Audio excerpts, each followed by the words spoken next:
What's going on, everybody? Welcome back to the channel. And today, we are going to be taking on Florida State in the Capital One Bowl. That is the news that we get.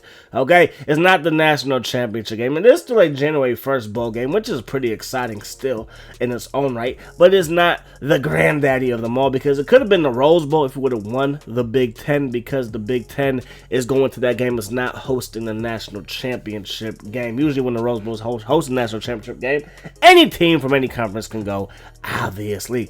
So, William Woods, he represents the Big Ten as the Heisman winner. He's the only guy from the Big Ten to be a finalist. Receiver Smith from BYU, look at him. Just throw him in there too. BYU's passing game was spectacular this season. When it comes to the conference championship games, Kent State, they beat Toledo. Tennessee put hands on Alabama. Missouri, they're able to handle Texas A&M in the Big 12 championship game. Number one, Florida State, they handle Miami. And then Tulsa, they fall to UAB. So the Maxwell Award, it goes to Woods. Why wouldn't it go to Woods? He was an absolute man amongst boys this season. Even though we did not lose to them, we had a pretty good game versus them on the road. We just could not, beat other teams like Michigan or Northwestern or Minnesota. Like, that's crazy. That's crazy. The two other teams that we lose to. Losing to Michigan, okay, whatever. That was on the road too. The way that we lost, that sucked. But my gosh, losing Northwestern and Minnesota, like that's not supposed to happen. But it did, man. But it did. So Larkins, he finished second in the, what was not the Maxwell Award, but whatever award he was up for, he finished second right behind Woods. Best Receiver Award, the Biletnikoff, our boy Stewart, he finished fourth, so just outside of the top three, which sucks. We have nobody up for the Thorpe Award. We usually have a couple of guys up for the Thorpe. I want to see these All-American and All-Big Ten teams. I want to see where we place in those. O-line was defense.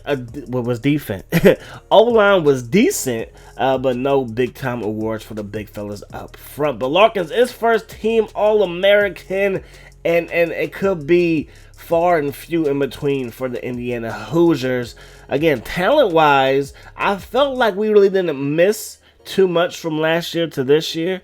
However, we just really didn't probably play up to our potential. So maybe it's a lot of potential out there, but not a lot of actual talent, if that makes sense, if you catch my drift. We do have one All-American, that is Larkins. Freshman squad, and that's another thing, we really didn't have any freshmen really have a huge impact, and that's okay, because that means later on, because our team is fairly young, sophomores, juniors, if those guys come back, we should be one of the better teams going into next season. So Big Ten first team, Larkins and Stewart, they are there. Conception, our left tackle, he is also there. That is a good look. On the defense side of the ball, we got Buchanan as a first team All Big Ten member, and then that's it. For the second team Big Ten, our offense, not looking good. Our quarterback did not get no love. Tight ends, receivers, nobody else. O-line, nobody. D-line, nobody. Linebackers, nobody. But both safeties are represented for the second team Big Ten. So when it comes to the numbers, Adams had a decent year. Not the greatest year. 20 TDs, 10 interceptions. Not bad by any stretch of the imagination.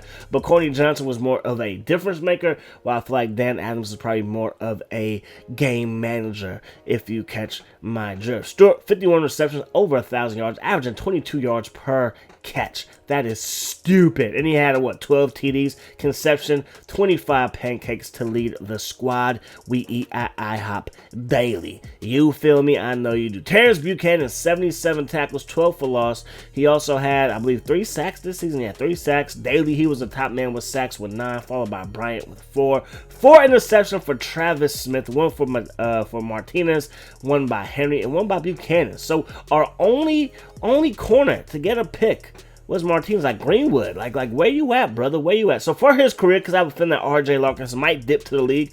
As of right now, not counting this last bowl game, 3,952 yards rushing. Walker really didn't get him involved too much in his career. Probably could have done a better job doing that, but he was also here when we had Corey Ashley. So Corey Ashley was that dog.